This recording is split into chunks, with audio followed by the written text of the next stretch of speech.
Hi guys, I'm Caitlin Dortland and you're watching my channel.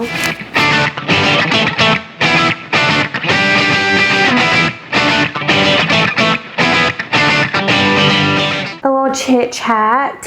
I feel like with every business owner there's trends, like clothing trends, jewelry trends. Well, for cake trends, there are so many wedding designs that I've been dying to do.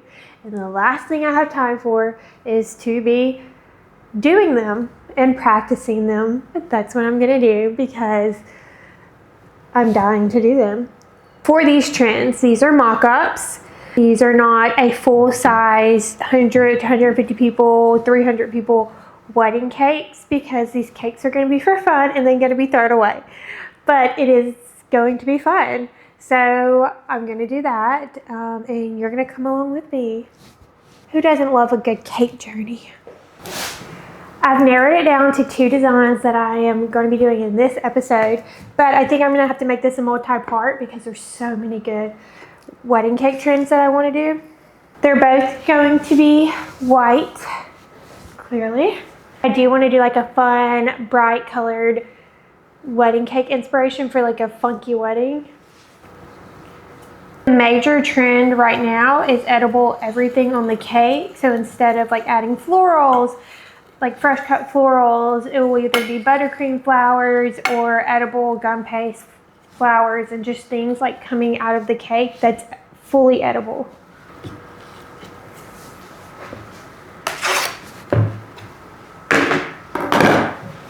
Okay, let me get this in the freezer to stiffen so I can really sharpen up the edges. Another note, I ordered these acrylic boards a couple months ago and it's been one of my favorite purchases yet. It is so easy to transfer like tiers with these. Prior I was using like flipped over plates and it worked well too, but these are just really nice. The only thing is like it gets caught on like the little groove on my fridge and it's hard to get it out of the fridge. That's a nightmare. But other than that, love them. So for the mock-up, it's a 4-layer 6-inch and a 3-layer 4-inch. I love tall cakes. The design I went with is going to be edible florals. And then I'm hoping and praying, fingers crossed, that I can make an edible swan topper, like 2 swans kissing, because that's also a huge trend right now. I've gotten so many wedding requests where all the brides are having a swan cake topper. I haven't actually told my brides I can make the swan topper for them, which is okay. This is my opportunity to see if I can make the topper moving forward, but also some people just prefer to buy it. That way they can keep it long term, which makes more sense. Oh, I forgot to tell you. So the design is going to be edible flowers. I haven't actually ordered the gum paste material and tools to make the edible flowers, so fingers crossed I can do this with fondant, but it is good practice either way. And then, did I already say all this? The design I went with is going to be, I remember talking about edible florals. Anyways, I'm pretty sure I've already said all this, sorry.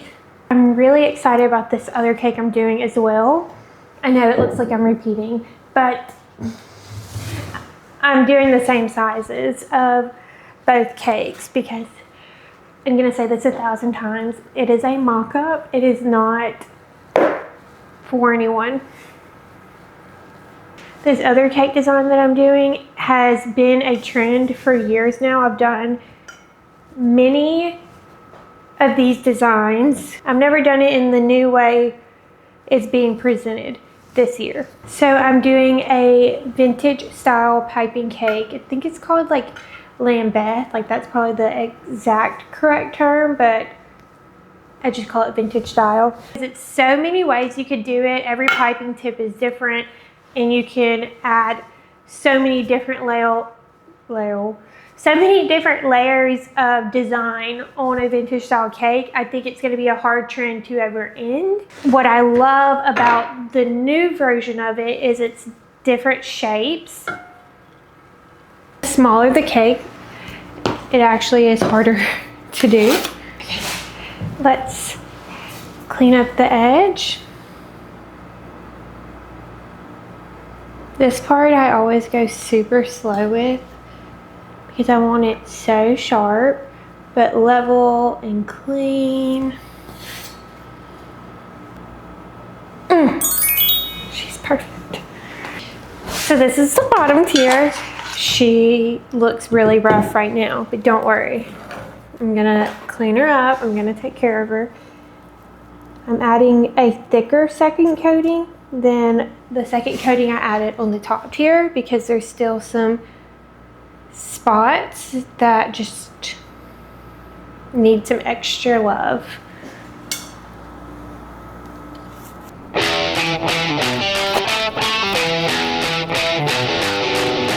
Okay, so hopefully she comes out clean, hopefully, fingers crossed. The thing with square cakes is they require so much extra labor because of the sharp edges.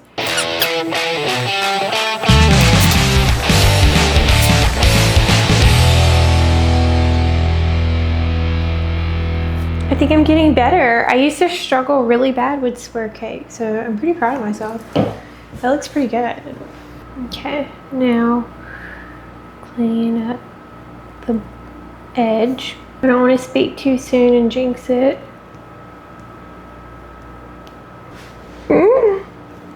Stop it. That actually looks really good.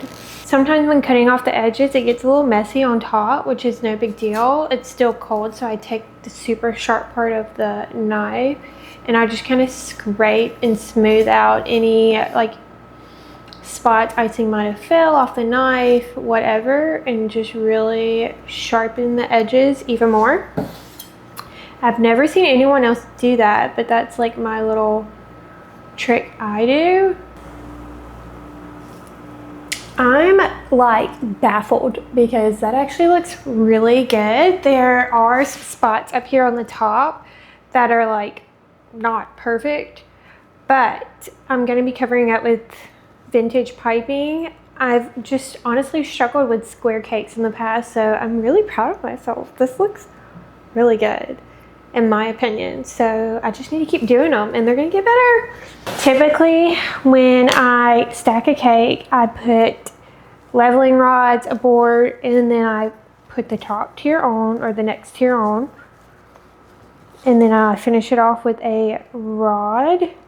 But since this is just for fun, we're not going to abide by the rules.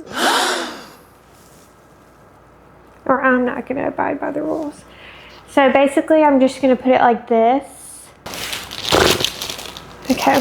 All that's left is I'm going to fill in that gap because this is going to be a clean cut, white, tiered cake.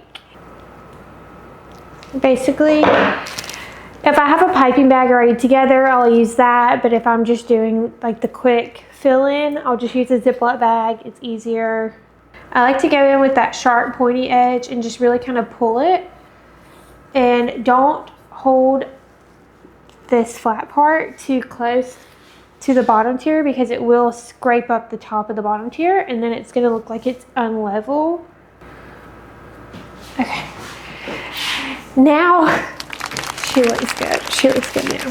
My eyes have been so sensitive to the sun and the lighting in here. It's still an adjustment.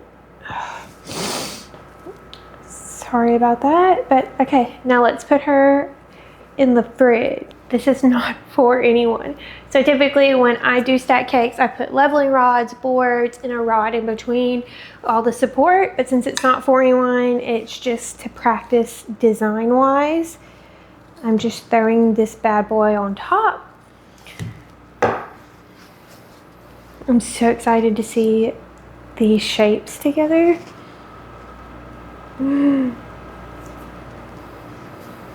I gotta make sure to still center it. Stop. Kind of looks like one of those play toys, like when you're in daycare, like you're just stacking things, but it's gonna be fun. I'm excited because I have this envision in my mind of how I want to kind of combine a bunch of different piping tip designs into this one on top of the abstract shapes. My favorite thing on a vintage piping cake is a ruffle on the bottom. When you do a bottom ruffle, and I don't know why I didn't mention this, it has to be away from the cake. If you're adding a big spike tip on top, like it has to flow in kind of a staircase level. And I'm just kind of pushing and letting it flow out, and just kind of let it flow, hang over the edge just a little bit. I'm kind of doing like a bow look right here, just kind of pulling it and pushing it like that. The edges are where it gets tricky. You really need to make it look like it's coming around, but also still sharp, if that even makes any sense.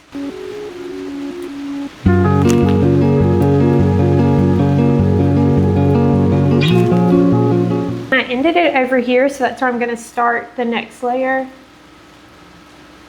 You see how it's the spike? You don't actually see the up and down process you're doing of it. You don't want to see that. You want to see just the spike. I'm going to show you what you don't want to see, because it doesn't look elegant. Is like,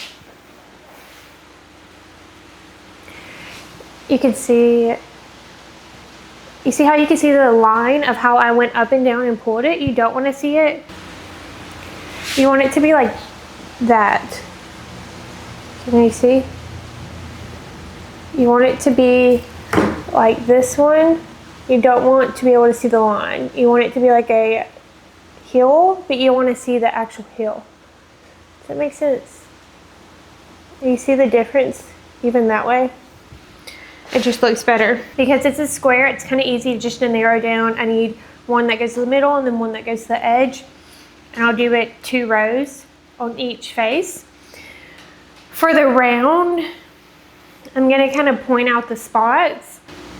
I'm going to kind of line it up with the corners of each thing. So there you go. Okay, so then I'm going to do a ruffle up top.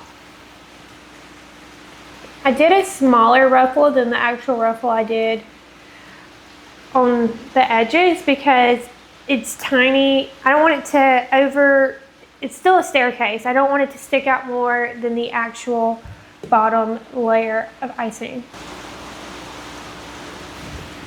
Okay, so I've got the ruffles. Be gentle. You don't want too big, too much. You want it to still not come out farther than the ruffles. And I'm just doing the same process like all around the cake.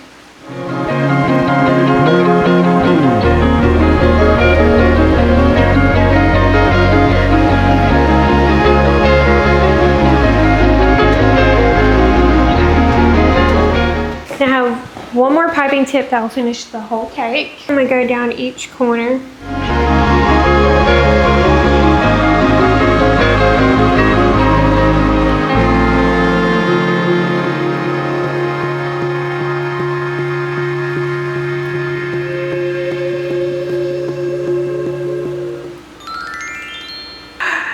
I love it so much. The only thing it needs is florals.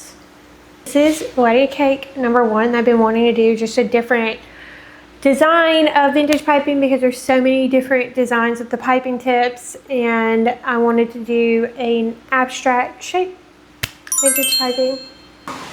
I don't want the flowers to dry way too much and then they crack. Just ruin trying to put them on the cake, so I'll go ahead and put on the topper feathers and kind of fluff them back out. So basically I'm going to take these little flowers and kind of fluff them out. And I'm also going to put like a little seedling, I don't know if that's the word, in the middle. Kind of one right here. And then I want to, like, I'm taking this knife and I'm just gently kind of pulling up the edges of the middle.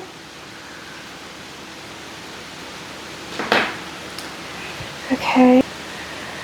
It's supposed to be like all over and then like flowing feathers from the swan. It's just supposed to be like elegant but different and kind of like gives you the, you know, when they're floating in that lake on a boat with the umbrella. It's kind of like those vibes, just kind of like, I don't know the word. Now I make smaller ones and kind of add them and stagger them. But what are we thinking? I really like it. And I want them like off the cake. I don't want them flat on the cake. Oh my God. I'm like starstruck by this right now. This is insane. Are you kidding me? If it was for someone, I would do the whole cake. I've got to keep this series up because I really like this.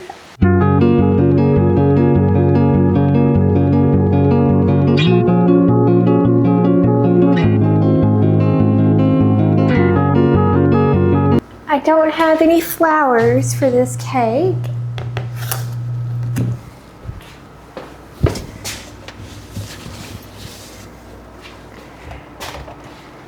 But just picture it.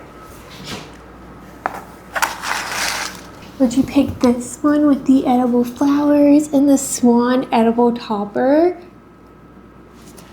And the feathers just kind of flying everywhere to give those romantic, elegant vibes? Or would you pick this abstract vintage piping cake? Oh my gosh, the details are insane. I've never done this design together before, and the shape, so I love it. But have someone order this cake, I would do little florals up here and then like a stagger floral right there, and I think it would be so perfect. But which one would you choose? Should I make groom's cakes that would pair well with these, or do we only care about the wedding cakes? This was so much fun. Let me know what you think. Thanks for watching.